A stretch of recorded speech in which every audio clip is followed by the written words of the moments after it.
Dufferin रुग्णालयातील NICUला 24 August रोजी लागलेल्या भीषण आगीत 3 नवजात बालकांचा दुर्दैवी मृत्यू झाला।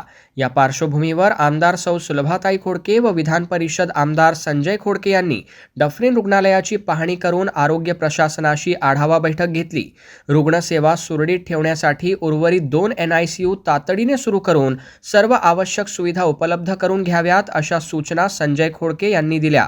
नवजात बालकांना उपचारासाठी बाहेर पाठवण्याची वेळ येऊ नये यासाठी आवश्यक मनुष्यबळ, उपकरणे व वैद्यकीय सुविधा तात्काळ उपलब्ध करण्याचे निर्देशही देण्यात आले। जळालेल्या NICUची दुरुस्ती, फायर ऑडिट, विद्युत यंत्रणेतील त्रुटी दूर करणे, अग्निशमन व्यवस्था अद्ययावत ठेवणे आणि रुग्णांच्या सुरक्षिततेला सर्वोच्च प्राधान्य देण्याच्या सूचना प्रशासनाला करण्यात आल्या। दरम्यान डफरीनची आरोग्य सेवा सुरळीत सुरू असून नागरिकांनी अफवांवर विश्वास ठेवू नये असे आवाहन आमदार संजय खोडके यांनी केले। यावेळी आमदारांनी वैद्यकीय अधिकारी, कर्मचारी व आरोग्य सेवकांशी संवाद साधून त्यांचे मनोबल वाढविले।